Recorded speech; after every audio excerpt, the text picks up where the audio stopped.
These are truly extraordinary times.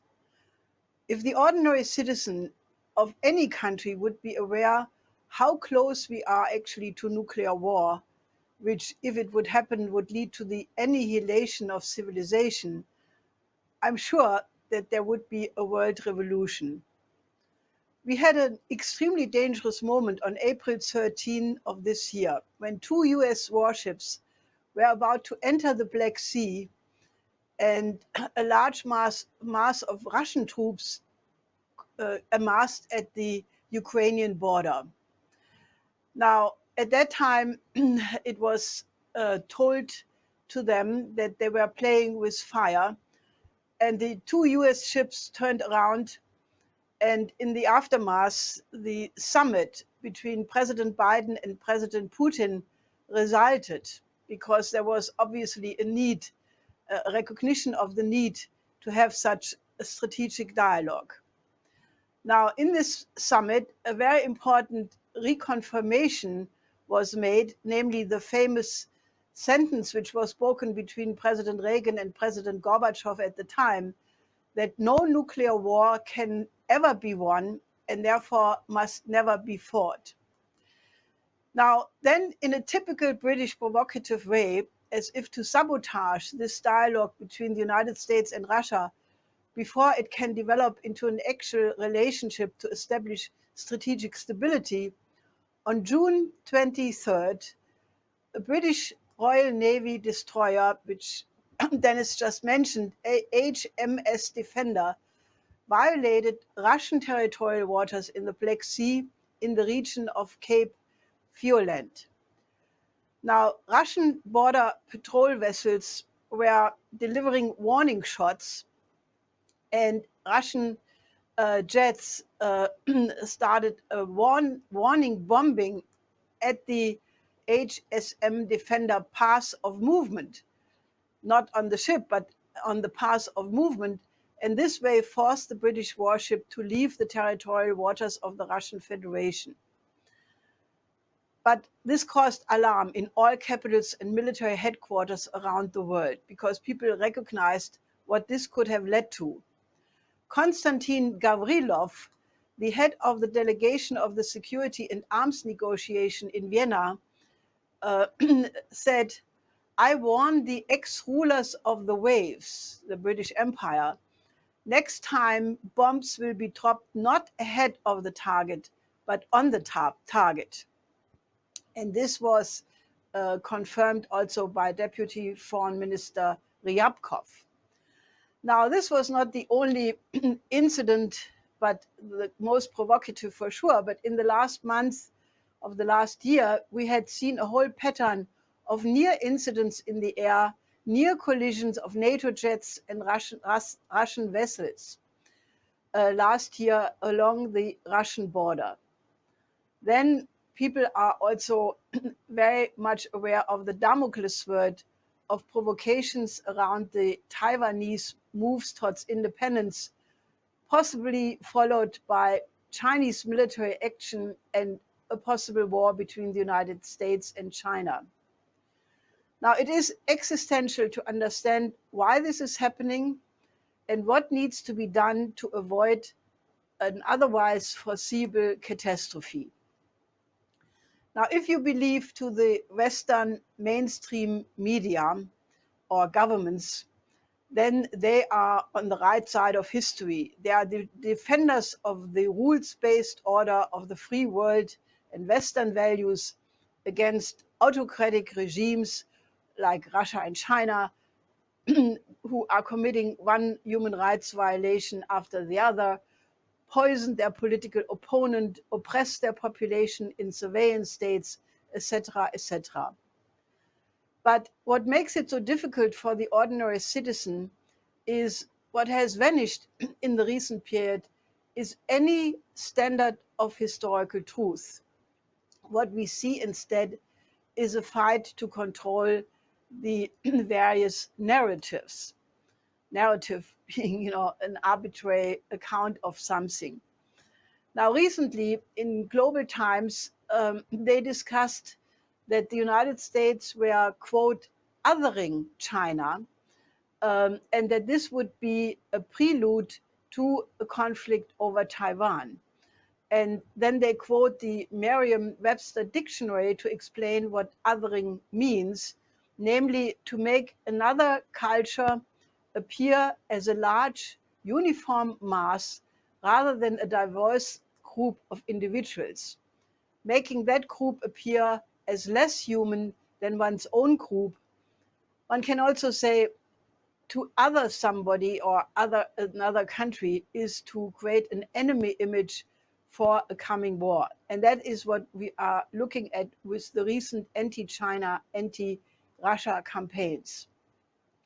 Part of this control of the narrative is naturally the interpretation of recent history. In this way, they count on the very short memory of citizens, and they put out narratives such as Putin annexed Crimea, and by that logic, naturally, the British warship did not enter the territorial waters of the Russian Federation, but of the Ukraine, and that would be legally totally okay. Then another such narrative is NATO never promised the Soviet Union or Russia not to extend eastward. Now let's take a look at this one. Just a couple of weeks ago, the British Royal Institute of International Affairs, otherwise called Chatham House, in May had a report called Myths and Misconceptions in the Debate about Russia.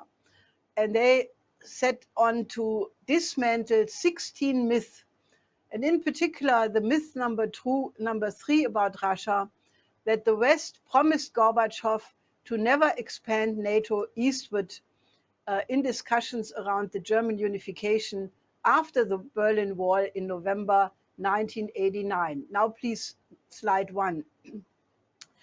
Here you see a picture of Gorbachev and various other interlocutors at that time. And according to the National Security Archive at the George Washington University, they published in 2017 a report that there are 30 classified documents with the title NATO Expansion, What Gorbachev Heard, which has the clear proof that Gorbachev was promised and deceived many times. For example, the interpreter of the Soviet Foreign Affairs Minister Shevardnadze, Stepanov Marmeladze, has in his notes from February 1990, reflecting the US Foreign Secretary Baker's assurances to Shevardnadze during the Ottawa Open Sky Conference, quote, "And if a united Germany stays in NATO, we should take care about non-expansion of its jurisdiction to the east." Also, President H.W. Bush assured Gorbachev at the Malta summit in December 1989, the US would not take advantage of the revolutions in Eastern Europe to harm Soviet interests. Also, on 31st of January 1990, German Foreign Minister Genscher made a major speech in Tutzing, Bavaria, that the German unification process must not lead to an impairment of Soviet security interests. Therefore, NATO should rule out any expansion of its territory towards the east, i.e., moving closer to the Soviet border. The formulation closer to the Soviet border was not mentioned in treaties. That is true. But it was mentioned in multiple memoranda and conversations between Soviets and highest level interlocutors like Genscher, Kohl, Baker, Gates, Bush, Mitterrand, Thatcher, Major, Werner, and also Ambassador Matlock and Telchik and others. The next slide, please. This is a memorandum Gorbachev wrote to Baker on the 9th of February 1990, and Baker said, "The President and I have made clear that we seek no unilateral advantage in this process." Gorbachev, here on the left you see the facsimile of these notes. Gorbachev told Kohl on the 10th of February 1990 that the future of Germany in a common European home would be more important, and therefore the Tutzing formula of Genscher would be relevant.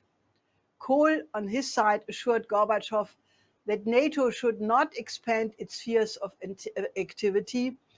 And at that time, there was even talk about a security structure, including the Soviet Union.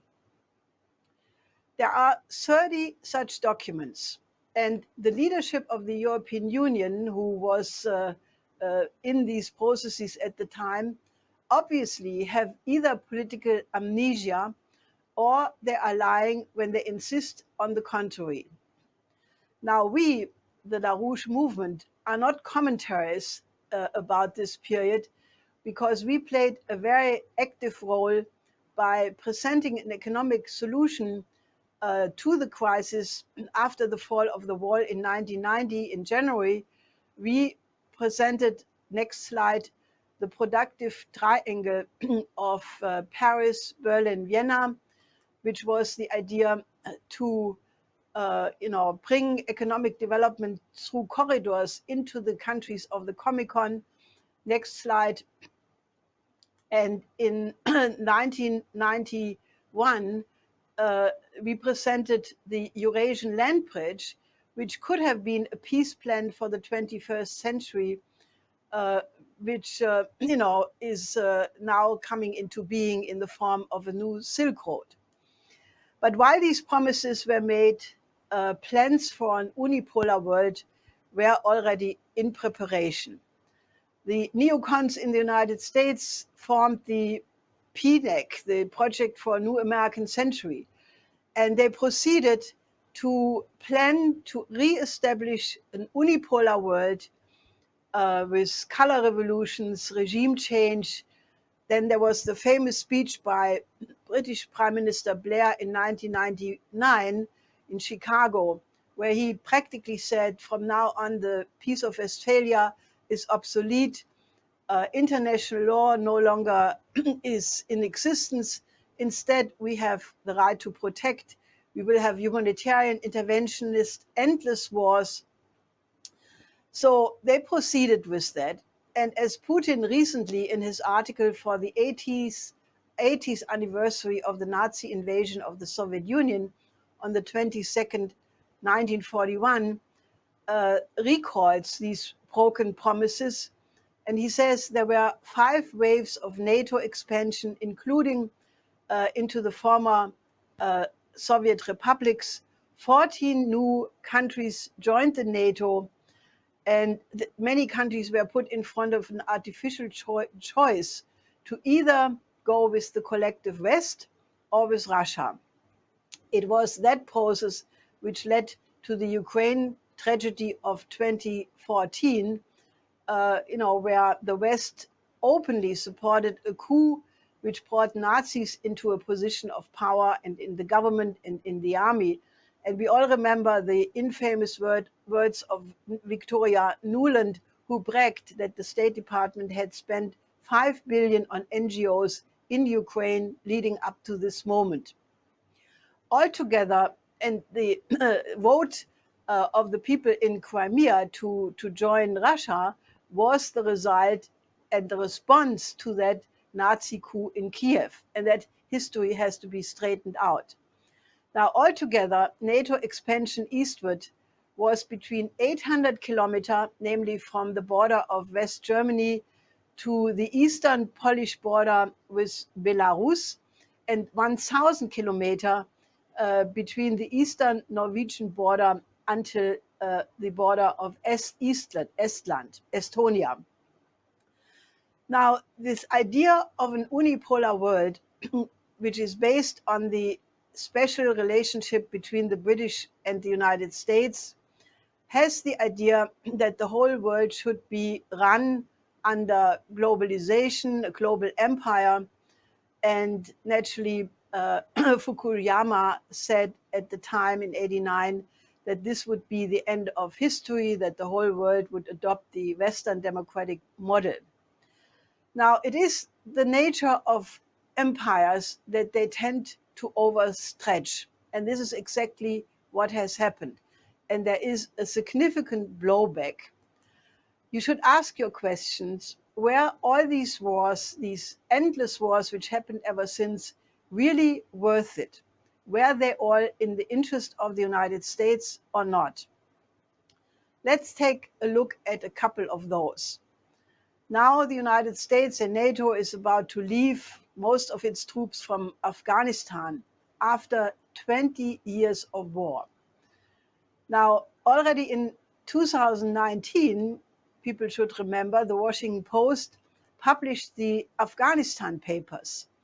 Now, these were 2,000 pages retrieved through Freedom of Information Act procedures, which interviewed 400 insiders who gave a ruthless account about the lies, about the supposed success in Afghanistan, the absolute incompetence of conducting this war, in which 2,400 US soldiers had lost their life until 2019, 20,589 military were wounded, and 157,000 lives were lost altogether.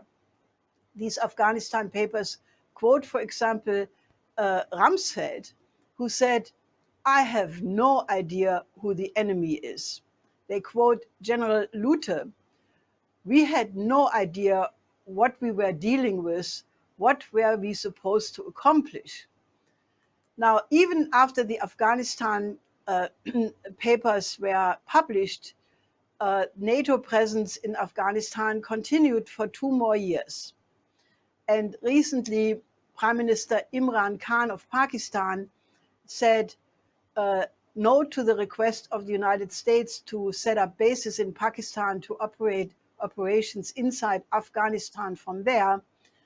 If the most powerful military machine in history was not able to win this war in 20 years, there is obviously no point in having bases in Pakistan to continue this. Let's look at another case. We all remember that Nancy Pelosi, in response to an audience member in her December 5th, 2019 CNN reported town hall meeting, admitted that in her capacity as a ranking member of the Intelligence Committee, she knew that the basis of the Iraq war was false. She said, "So I knew there were no nuclear weapons in Iraq. It was just not there. They had to show us they had," because the Gang of Four, this is a group which normally in the Congress gets informed about intelligence matter, all the intelligence they had, the intelligence did not show for that. That was the case. So I knew it was a misrepresentation to the public. Now, it is very clear that if Pelosi knew, the whole cabinet of the Bush administration had to know. On February 5th, Secretary of State Colin Powell made a presentation to the United Nations Security Council that he had solid proof of weapons of mass destruction being secretly deployed by Saddam Hussein. Please show the video. One of the most worrisome things that emerges from the thick intelligence file we have on Iraq's biological weapons is the existence of mobile production facilities used to make biological agents. Let me take you inside that intelligence file and share with you what we know from eyewitness accounts. We have first-hand descriptions of biological weapons factories on wheels and on rails. The trucks and train cars are easily moved and are designed to evade detection by inspectors. In a matter of months, they can produce a quantity of biological poison equal to the entire amount that Iraq claimed to have produced in the years prior to the Gulf War. Now, I don't know how Colin Powell can live with himself because, as Lawrence Wilkerson implied, they all knew ahead of time, and Pelosi admitted it, that these were lies. Now, according to Lawrence Wilkerson, who was the chief of staff of Powell at the time, He said that Powell walked into his office and told him, quote, "I wonder how we will feel if we put 500,000 troops in Iraq and march them from one end to the other in the whole country and find nothing." Now, in the Iraq war, between 150,000 and 1 million people died, depending whose account you look at. This war cost $2.1 trillion. This is just Iraq. And up to the present day, the country is absolutely devastated. Okay, let's look at another case. Right now, we have the 50th anniversary of the release of the Pentagon Papers, which was a top secret study about the war in Vietnam, and which, according to the New York Times, demonstrated that the Johnson administration had systematically lied to the public and to the US Congress. Daniel Ellsberg, one of the authors of this report, leaked the papers to the New York Times and the Washington Post, and after the injunction by the Department of Justice, approached several sitting members of Congress who turned him down, and then gave these papers to Senator Mike Gravel, who read them into the record of the Congress in a spectacular operation. And Mike Gravel is a hero for that reason. And we greet him because he worked with the Schiller Institute on very important topics. Now, President Johnson had argued that the aim of the Vietnam War was to secure an independent, non-communist Vietnam. But both Assistant Secretary of Defense John McNaughton and Secretary of Defense himself, Robert McNamara, admitted that the real aim was to contain China. The administration had secretly enlarged the scope of the operation with coastal raids on North Vietnam and Marine Corps attacks, all blacked out by the mainstream media. As the whole world knows, this war was also a complete disaster. Recently, the 90-year-old Ellsberg wrote about another intervention, because during that same time of the Pentagon Papers, Ellsberg also copied another classified study which showed how seriously American military took the threat of nuclear war during the Taiwan crisis in 1958.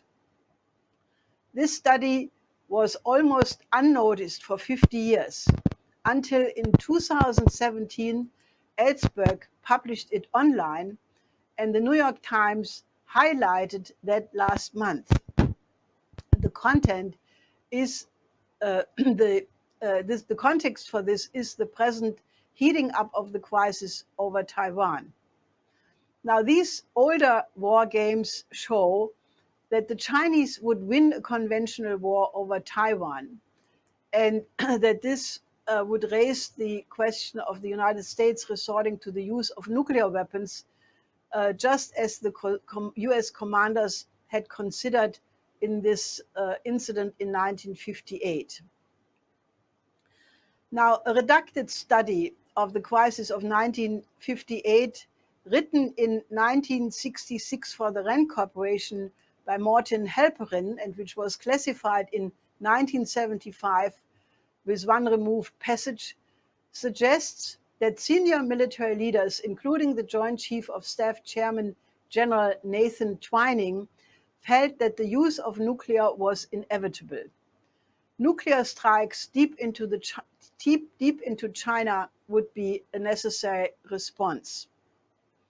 So Ellsberg called for more whistleblowers to speak out about a present debate in the US military about these matters.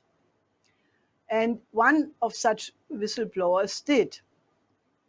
Franz Gale, who until recently was the science advisor to the US Marine Corps working in the Pentagon, published two op-eds in the more or less official Chinese government paper, Global Times, with the title, one of them, the title, "Why the US Will Lose a War with China Over Taiwan Island."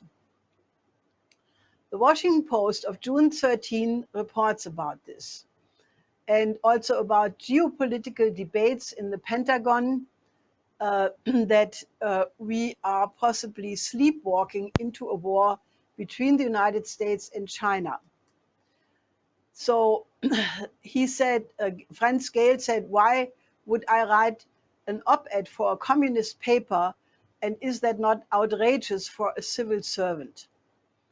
Well, then he refers to the debates whether the United States should change their long-term strategy in respect to Taiwan from strategic ambiguity to strategic clarity, that the United States will defend Taiwan, which was left ambiguous for many years, and now supposedly is to become certain if a war breaks out.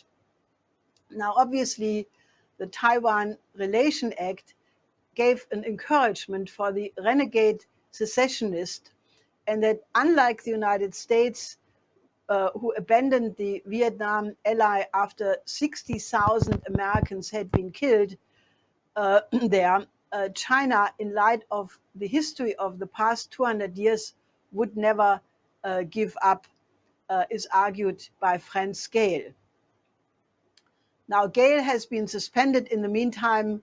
He has no longer security clearances, but he said it's absolutely worth it because in his view, quote, we are running out of time as a country.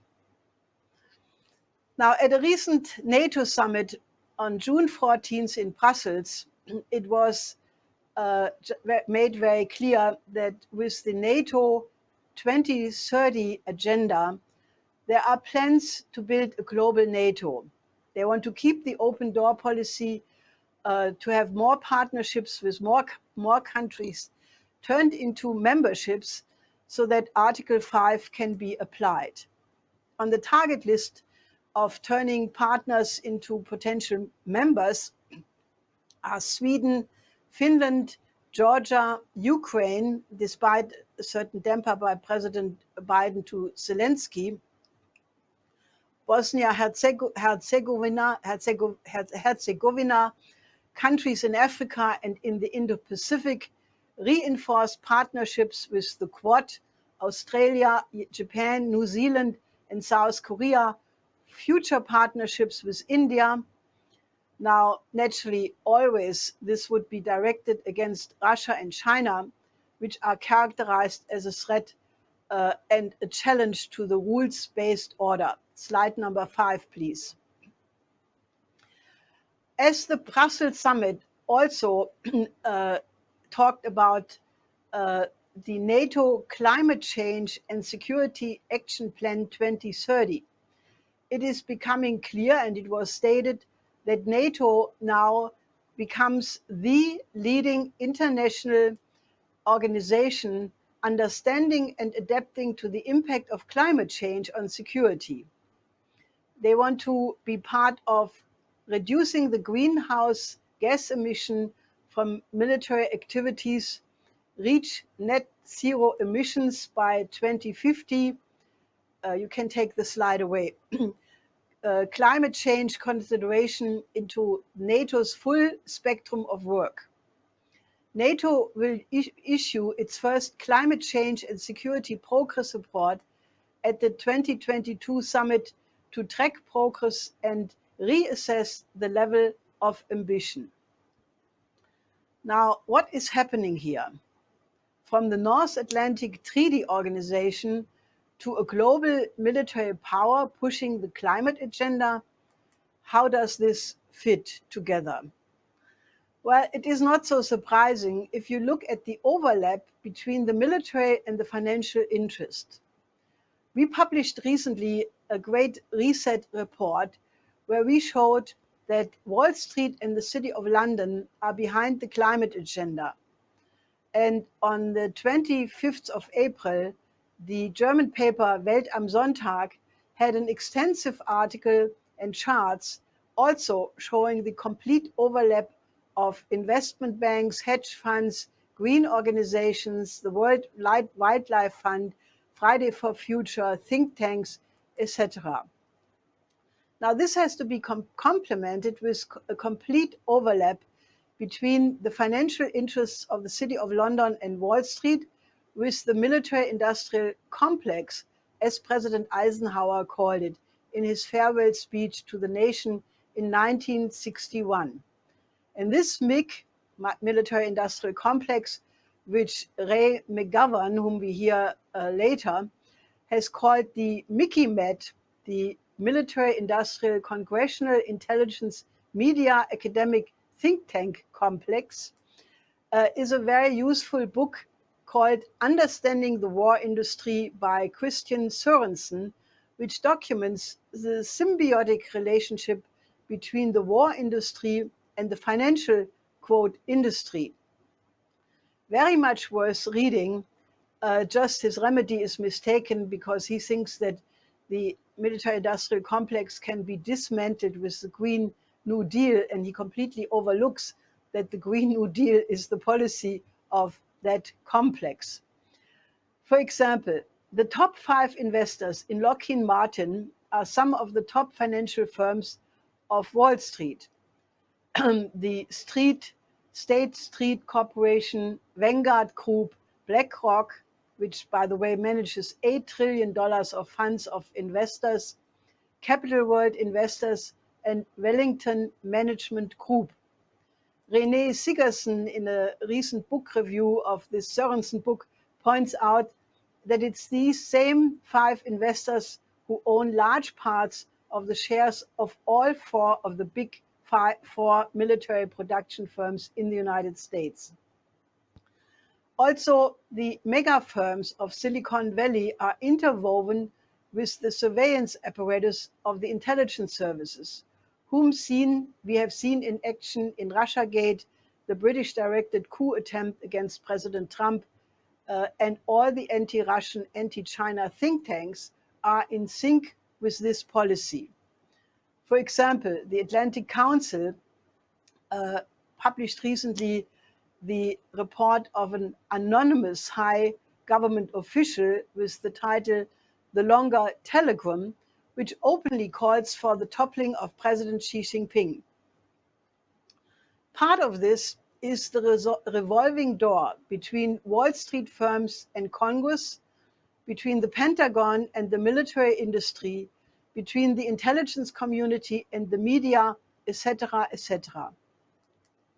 For example, General Dynamics put former commander of the US Central Command, General James Mattis, on board of directors in 2013 for a very lucrative job. He made $1 million while in this position. Then he testified before Congress that reduced military spending was a threat to US national security. Then he became Secretary of Defense in 2017, continued the endless wars, oversaw weapon sales to European, Mid-Eastern countries, Australia, and others, finished in January 2019 as Secretary of Defense, and rejoined the board of General Dynamics in August. To make sure that the media is online, former CIA Chief Brennan is now at NBC, and former Director of National Intelligence James Clapper now is working for CNN. Now, recently, both Gorbachev and Putin compared the United States with the Soviet Union, that the United States would be following a typical scenario of an empire. Confident of their unlimited power, empires create unnecessary problems for themselves until they no longer can cope with them. And one of the contributing reasons for the collapse of the Soviet Union, if you remember, was the neglect of investment in basic infrastructure and the civil part of the economy to the advantage of the military and security apparatus. Now, Mickey Met has taken over a good portion of the US economy at the expense of infrastructure and is collapsing the real economy.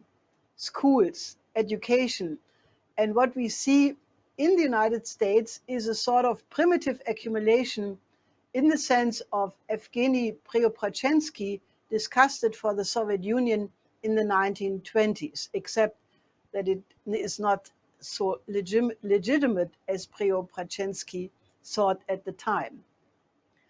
Now let's take a look what Eisenhower in 1961, please show the quote, said in his farewell address. We have been compelled to create a permanent armament industry of vast proportions. Added to this, 3.5 million men and women are directly engaged in the defense establishment. We annually spend on military security alone more than the net income of all United States corporations. Now, this conjunction of an immense military establishment and a large arms industry is new in the American experience. The total influence, economic, political, and even spiritual, is felt in every city, every state house, every office of the federal government. We recognize the imperative need for this development. Yet, we must not fail to comprehend its grave implications. Our toil, resources, and livelihood are all involved. So is the very structure of our society. In the councils of government, we must guard against the acquisition of unwarranted influence, whether sought or unsought, by the military-industrial complex. The potential for the disastrous rise of misplaced power exists and will persist. We must never let the weight of this combination endanger our liberties of democratic processes. We should take nothing for granted. Only an alert and knowledgeable citizenry can compel the proper meshing of the huge industrial and military machinery of defense with our peaceful methods and goals, so that security and liberty may prosper together. So the urgent question is today, will this MICIMET and its equivalent in Great Britain and NATO in general, which so far lives on the principle of the endless wars, because that is what fuels this machine, continue and expand, globalize, and very soon end up in a confrontation that would be the end of civilization? Even if people may think what I'm going to say now is utopian, there is an absolutely feasible alternative approach. It is in principle, if not in detail, what Lyndon LaRouche proposed in 2005 in order to save the US auto industry, and what was published as the Economic Recovery Act of 2006, a comprehensive plan to retool large parts of industrial capacities of the United States. In the United States and Europe are suffering right now from a variety of problems which could be remedied. The US Society of Civil Engineers already several years ago said that there was a backlog of 4.5 trillion in infrastructure investment. One can easily double that figure or even say more, because we have a severe collapse of overaged infrastructure, unsafe bridges, potholes in roads and highways, and so forth and so on. There is in the entire United States no fast train system. The United States has a ridiculous 30-kilometer where the speed of trains goes up to 150 miles an hour, 30 kilometers as compared to 40,000 kilometers fast train system in China, which goes 350 kilometers per hour, and operating test runs for a maglev to go for 600 kilometers per hour. Please show the slide.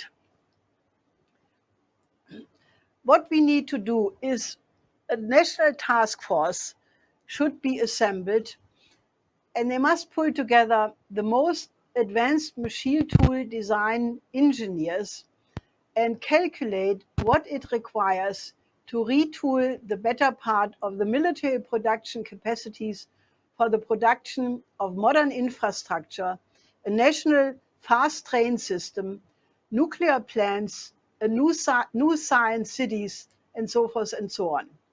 Models could be the Reconstruction Finance Corporation and its amendment, the Defense Plant Corporation Act of 1940, by which thousands of auto and other industrial plants were retooled at the time for the defense production.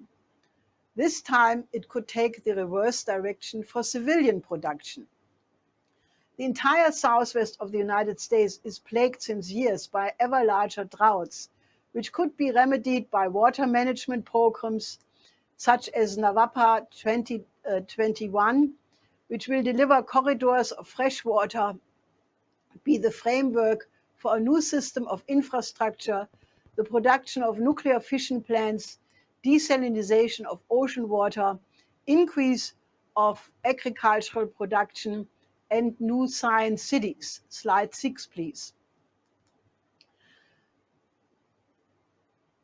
This is a model of a new science city for the United States, modeled on the beautiful Italian Renaissance proportion, to make the point that these new science cities can also be very beautiful.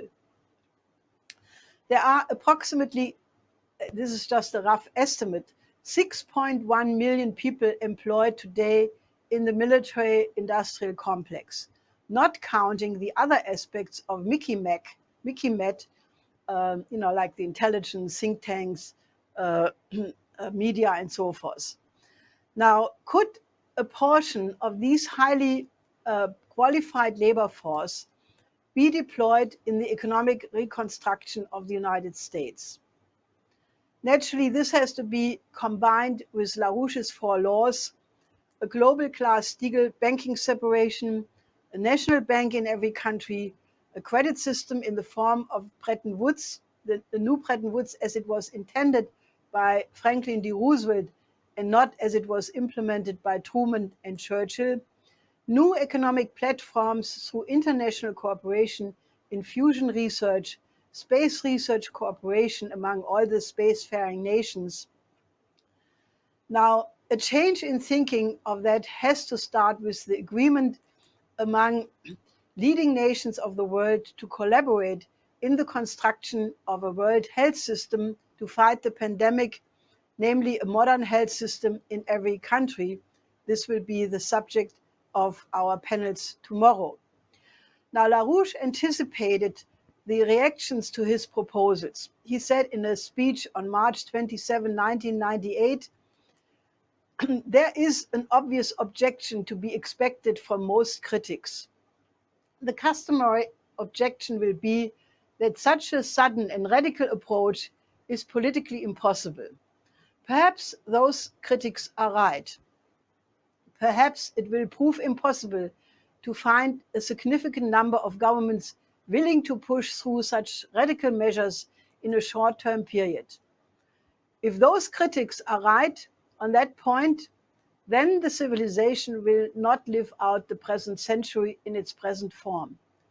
If those critics are right, then the first generation of the coming century will be in a planet-wide new dark age, a catastrophe like that which Europe experienced through the middle of the 14th century, but this time on a planet-wide scale. I would therefore respond to such critics with the following impassioned recommendation. Let those political leaders who lack the will to carry out the measures I have proposed get out of the way and pass the authority to act to those among us who are willing and able to enact these measures, and do so suddenly. The immediate future of this civilization is it has to have an immediate future, which lies in the hands of those who are willing to act with pungency and force along the lines I have indicated. That said, let us be optimists.